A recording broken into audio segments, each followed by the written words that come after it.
Hands Off My Podcast is a proud member of Darkcast Network, where the light shines brightest on our indie podcasts.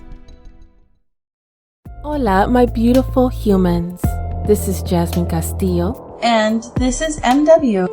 Bringing awareness of murdered and missing Indigenous women, girls, two-spirits, the LGBTQ community, Asian American, Native Hawaiian, Pacific Islander, Black Indigenous people of color.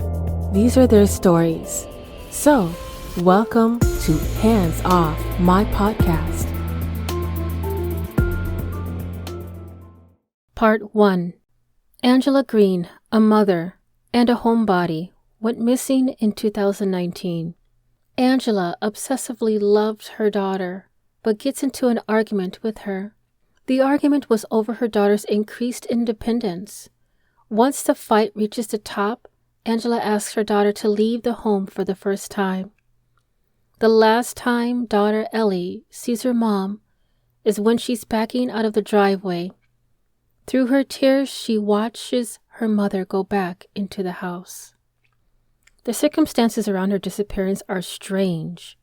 This case is a missing person, but is being investigated like a homicide. This is Angela's story.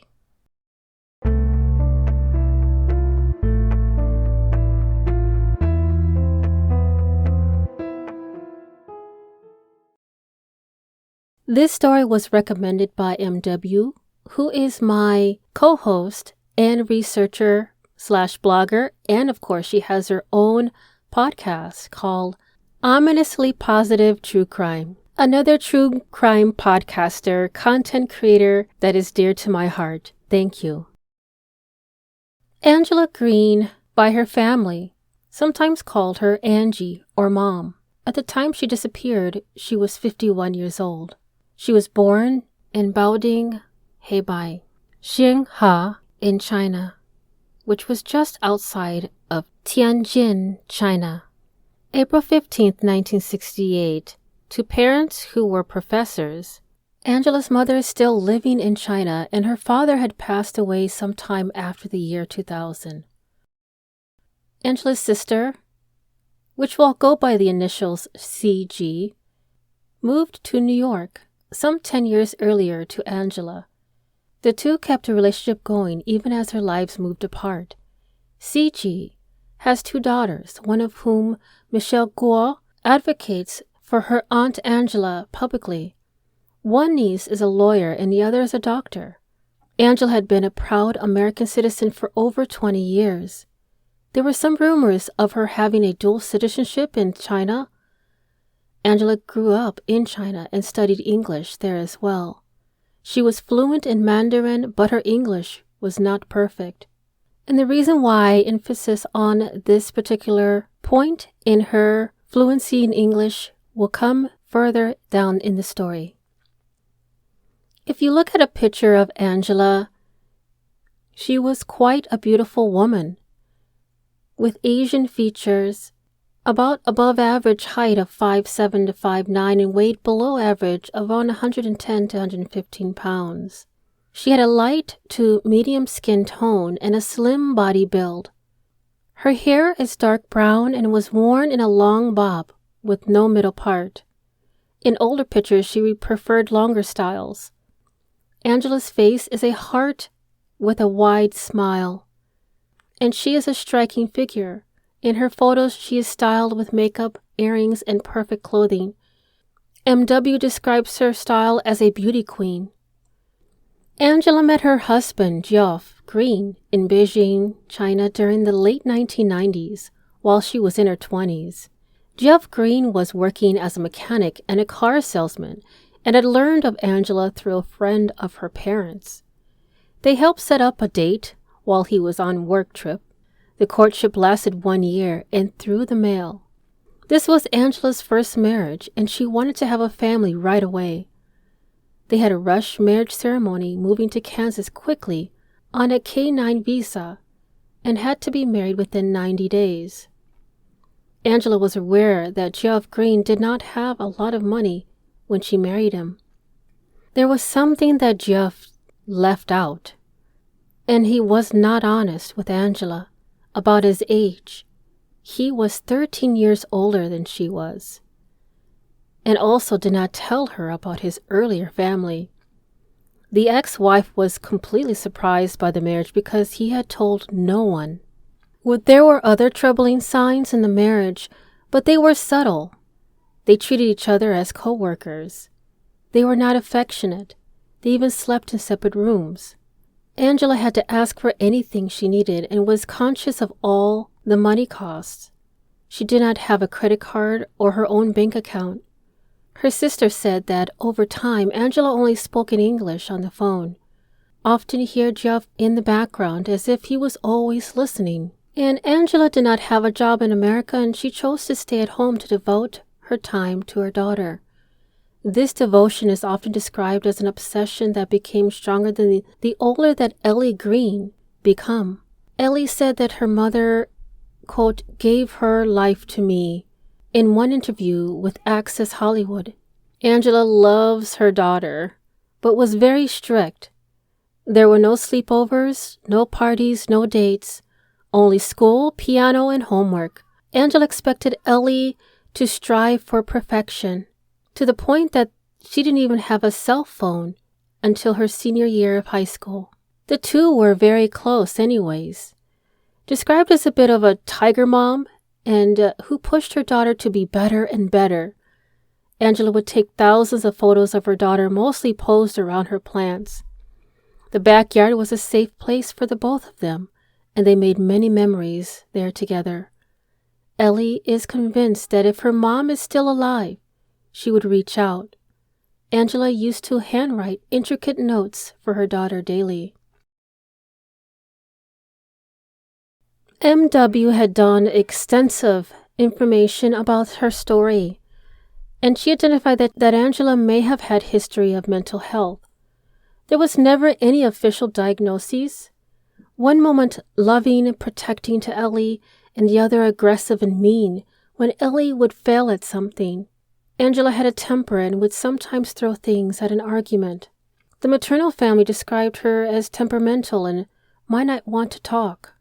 She also had a distrust for doctors and had only been to one to deliver her child, Ellie. Angela did not leave her home without being accompanied by someone.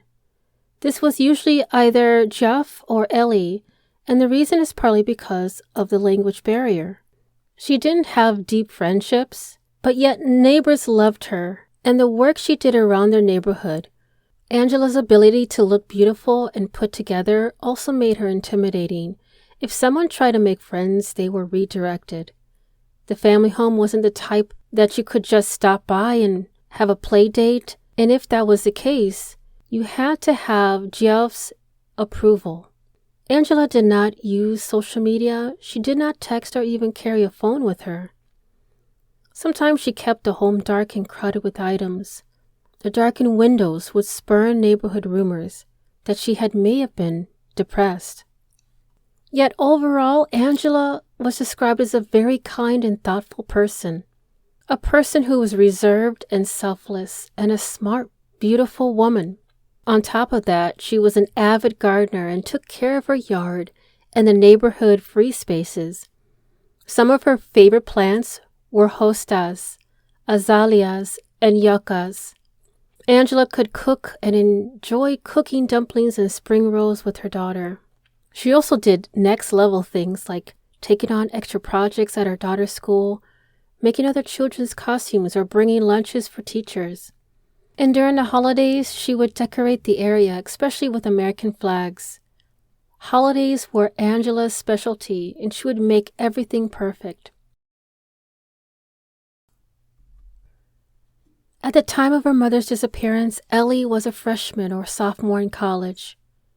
Ellie studied business honors and finance and data analytics at KU. Before this career field, she started in engineering and computer science. Recently, Ellie switched to journalism. The idea was to help people similar to her situation. In December of 2021, she was anticipating in graduating with a degree in journalism. Ellie herself is fluent in Mandarin and would converse with her mother in her mother's native language. Ellie can speak 4 languages in total. And sometimes Ellie had to be the mediator between her father and mother because they didn't speak a common language. Ellie excelled in school and was ahead of her college class. Ellie actually attended a beauty pageant around August 13, 2021, Northern Colorado's annual Miss Colorado USA and Miss Teen Colorado USA. It was her first-time pageant, and she had hoped to win to use the platform to put the spotlight on her missing mother. Ellie said her mother wanted her to become a pageant queen. Previously, they didn't have the funds to compete, but between donors and other support, Ellie now can. And based on MW's information, currently, Ellie is working with Sarah Turney and has started to advocate through TikTok and podcasts. During his wife's disappearance, Jeff has given inconsistent stories and minimal emotions. In one of the stories, he mentions that he thought maybe his wife faked her death to hurt him, but gave no supporting evidence. And during that time, Jeff tells Ellie that he realizes he's probably a primary suspect. Then he cautions his daughter against talking to the police.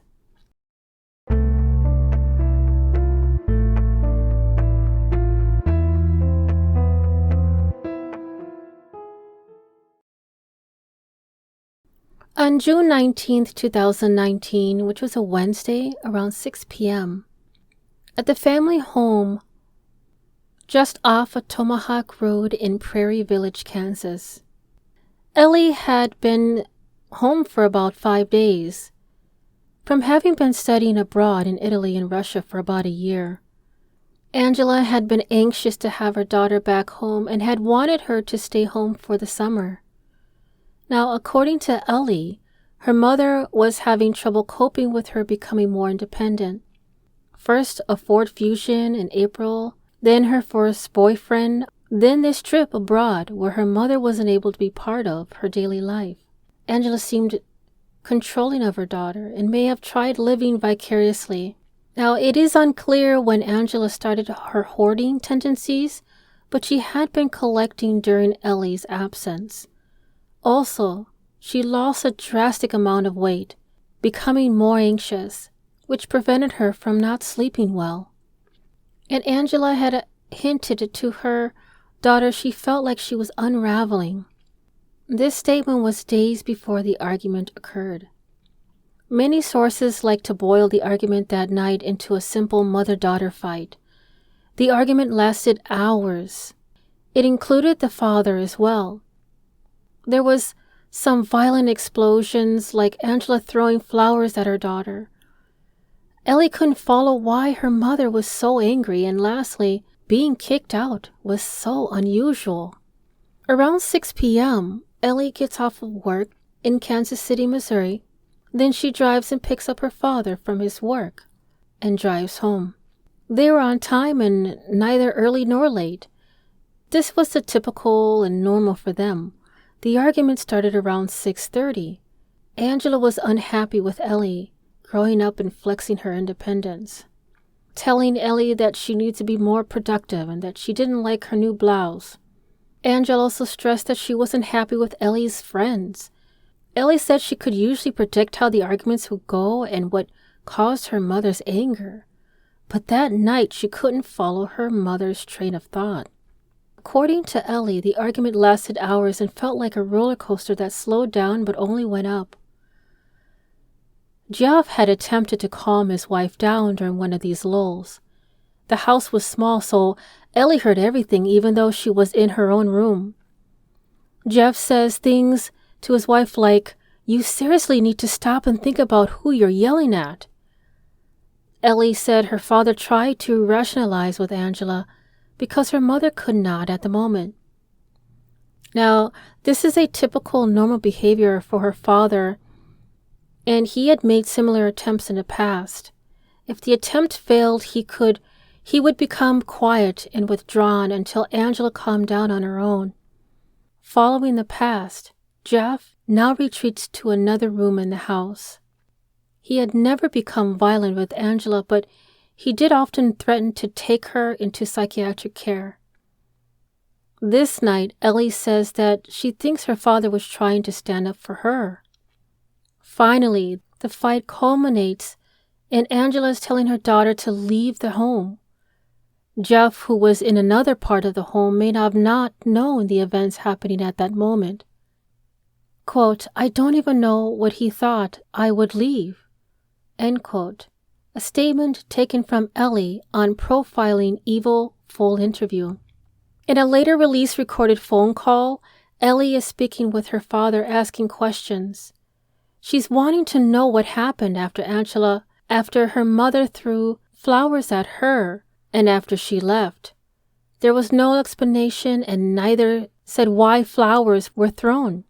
It's unclear how much of the fight Jeff had seen and if he knew if it was escalating. The argument comes to an end after Angela hands Ellie a pillow. Angela says if her daughter didn't need her anymore, she should find somewhere else to sleep. Angela then packed her daughter a small backpack of things. She recalls that the fight ended around 8:30 p.m. Ellie backs out of the driveway and she's sobbing as she watches her mother goes back into the home from the garage. This is the last time she sees her mother. Distraught, Ellie goes to the Shawnee Mission East Park to park her car and cry. Ellie calls her best friend in St. Louis, who sends comfort in the form of power song. Then she contacts her boyfriend, who goes to her and they walk for a bit. He knows his grandparents are up late, so he takes Ellie there to sleep. Ellie was expecting a swift apology and invitation to come home, but she did not get this. Instead, a late-night text from her father comes through around 9 p.m. That text was him asking where she was staying. Jeff, unlike his daughter, had been kicked out by Angela on several occasions. Usually he went to his brother's house or a hotel, and Ellie said this concern from her dad was normal, but it was unusual. He wasn't talking about Angela's behaviors. She asks her father later during a phone call how Angela was acting after the argument. Jeff said that she was building her nest around her and was unwilling to get help as usual.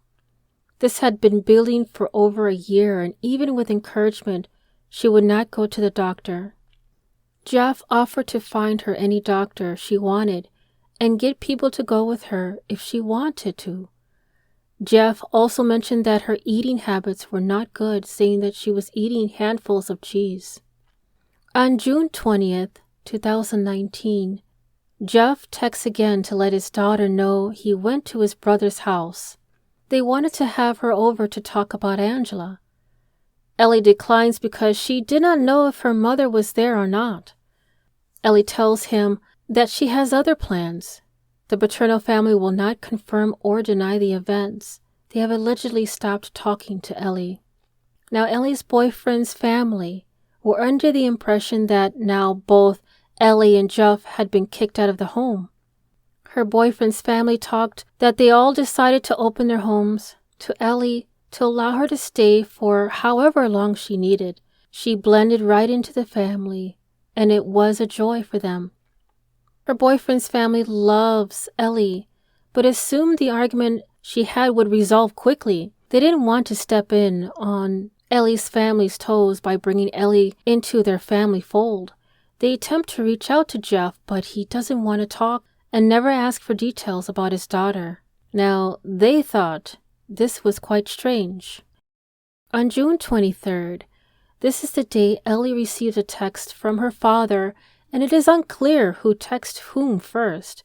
And based on a statement from Profiling Evil, Where's Angela Green? One of the texts stated, quote, "M is getting mental health care, and I'm at home beginning to organize. Come by anytime. Front door is open." Later at 6:26 p.m., another text from Jeff saying that they needed help going through Angela's things and getting rid of stuff. The text doesn't raise alarm for Ellie because it wasn't unusual for her father to want Angela to get mental health. The only unusual part was that he was following through. Allegedly, Jeff was speaking with the facility and talking with an insurance company that day. At 6:48 and 7:15 p.m., more text messages. Quote, "We met the mental health people in the store parking lot and it was a struggle. Better than trying to pry her out of the house.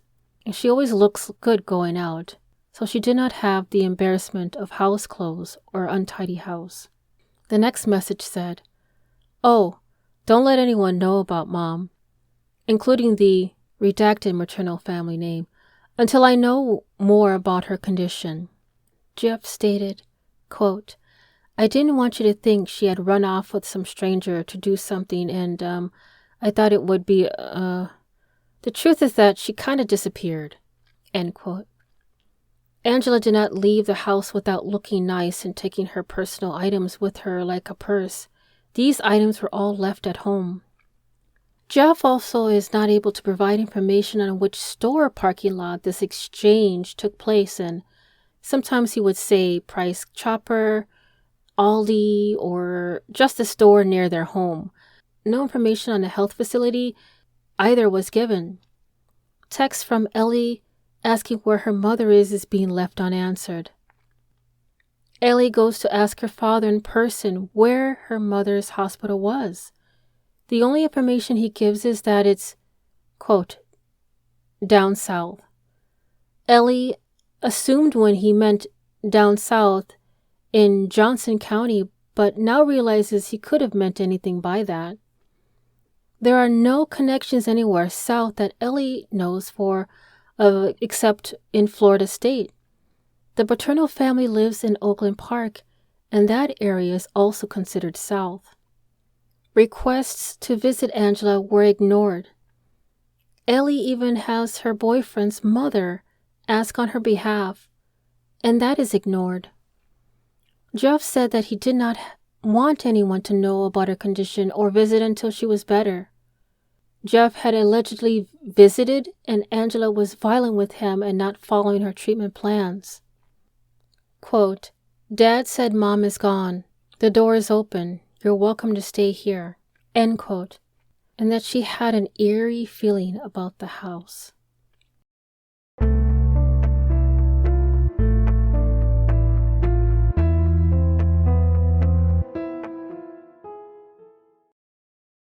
Stay tuned for part 2, which is next.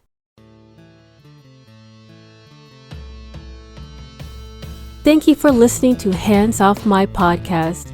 If you are enjoying the podcast and you'd like to support the mission, I do have a Patreon membership that will help the cause and bring more detail on cases and stories from the people of color community. If you yourself has a lost loved one or a story suggestion, please don't hesitate to contact me at email, handsoffmypodcast@gmail.com. And if you are only able to support in another way, please give this podcast a 5-star rating on Apple or Spotify and continue to listen to upcoming episodes every Thursday, wherever you listen to your podcast. Dios te bendiga.